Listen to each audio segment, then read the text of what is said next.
Good morning all of you. I am Prem Swaroop. आज हम 10th class के मैथमेटिक्स के 3rd चैप्टर दो चरों वाले रैखिक समीकरण युग्म में एक रैखिक समीकरण युग्म को हल करने की बीजगणितीय विधि। तो पहली बीजगणितीय विधि पढ़ते हैं, प्रतिस्थापन विधि। प्रतिस्थापन विधि से किसी रैखिक समीकरण युग्म को कैसे सॉल्व करेंगे, उसके हल कैसे प्राप्त करेंगे, उसके बारे में जानेंगे। प्रतिस्थापन विधि सब्स्टिट्यूशन मेथड क्या है? एक चर का मान दूसरे चर के पद में व्यक्त करके रैखिक समीकरण युग्म को हल करने की विधि प्रतिस्थापन विधि कहलाती है। तो प्रतिस्थापन विधि में एक समीकरण से एक चर का मान प्राप्त करके दूसरे समीकरण में प्रतिस्थापित करेंगे। तो एक क्वेश्चन के माध्यम से प्रतिस्थापन विधि को समझने का प्रयास करते हैं। तो हमारे पास एक क्वेश्चन है 2x + 3y = 13, 4x + 5y = 23 और इसको सॉल्व करना है प्रतिस्थापन विधि से। तो क्या करेंगे, सबसे पहले समीकरण एक से तो समीकरण एक या दो से x या y का मान निकाल लेंगे। x का मान निकालेंगे तो y के पदों में निकलेगा। तो समीकरण एक से x का मान निकाल लेते हैं। तो 2x + 3y = 13, ये पहला समीकरण है। इसको हम लिख सकते हैं 2x = 13 - 3y। x = आ जाएगा 13 - 3y/2। अब x का मान, इसको हम समीकरण 3 डाल देते हैं। x का मान समीकरण एक से निकाला है तो समीकरण दो में प्रतिस्थापित करेंगे, दो में रखेंगे। तो x का मान समीकरण दो में रखने पर या प्रतिस्थापित करने पर x की जगह पर 13 - 3y/2 लिखा जाएगा। 4 × तो 13 - 3y/2 + 5y = 23। इसे 2 से डिवाइड कर देंगे तो यहाँ आ जाएगा 2। 13 - 3y + 5y = 23। इसे 2 से मल्टीप्लाई करें तो 26 - 6y + 5y = 23। यहाँ से आ जाएगा माइनस के 6y और प्लस 5y, तो यहाँ बचेगा -6 माइनस के y। तो 26 - y = 23। यहाँ से -y = 23 - 26, तो -y = -3। दोनों साइड में माइनस से गुणा कर देंगे तो y = आ जाएगा 3। y का मान समीकरण 3 में रखने पर, तो y का मान समीकरण 3 में लिख देंगे। y का मान समीकरण 3 में रखने पर, तो तीसरे समीकरण में y के स्थान पर 3 लिख दें। तो x = आ जाएगा 13 - 3 × 3/2। x = 13 - 9/2।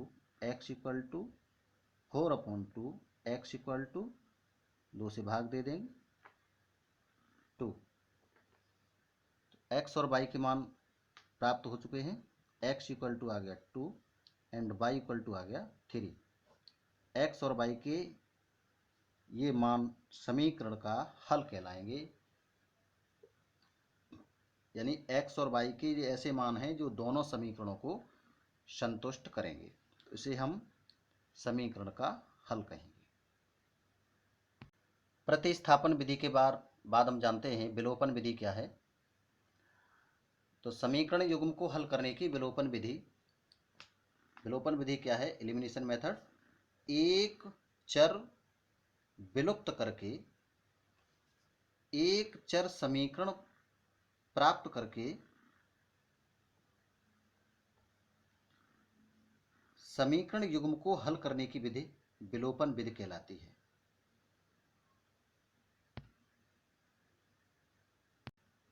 तो एक क्वेश्चन है, इस क्वेश्चन को हम विलोपन विधि से सॉल्व करेंगे। तो विलोपन विधि से सॉल्व करते समय ध्यान रखना है कि दोनों समीकरणों में x के या तो x के गुणांकों को सेम कर लें या फिर y के गुणांकों को समान कर लेते हैं, फिर इसे सॉल्व करेंगे। तो यहाँ देखते हैं कि यहाँ पर y का गुणांक है 1 और यहाँ पर y का गुणांक है -3। तो पहले समीकरण में हम 3 से मल्टीप्लाई कर दें।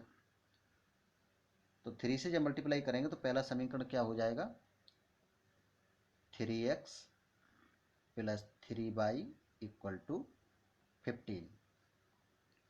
दूसरा समीकरण को ऐसे ही उतार लेंगे, इसके नीचे 2x - 3y = 4।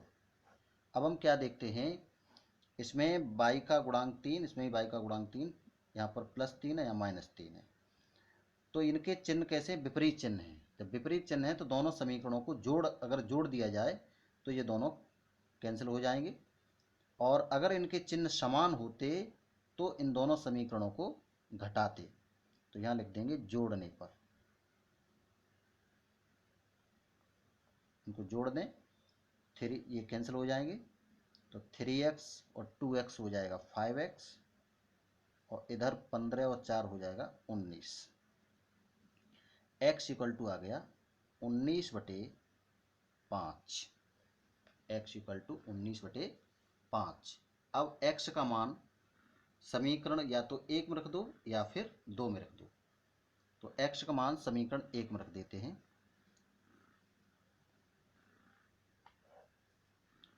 x का मान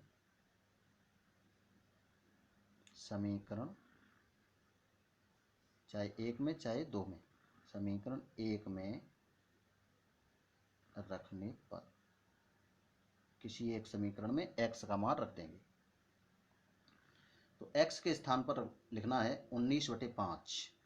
तो 19/5 + y = 5,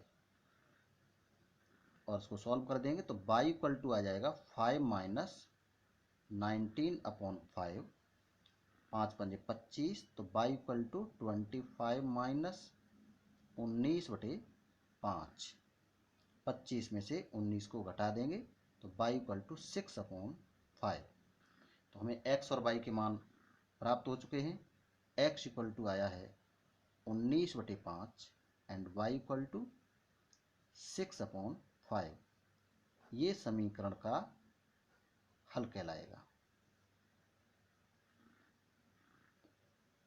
और इसको हमने विलोपन विधि से सॉल्व किया है। तो विलोपन विधि से सवाल को इस तरह सॉल्व करते हैं। तो मुझे उम्मीद है कि आप लोगों को ये समझ में आई होंगी दोनों विधियां, और आगे अगले वीडियो में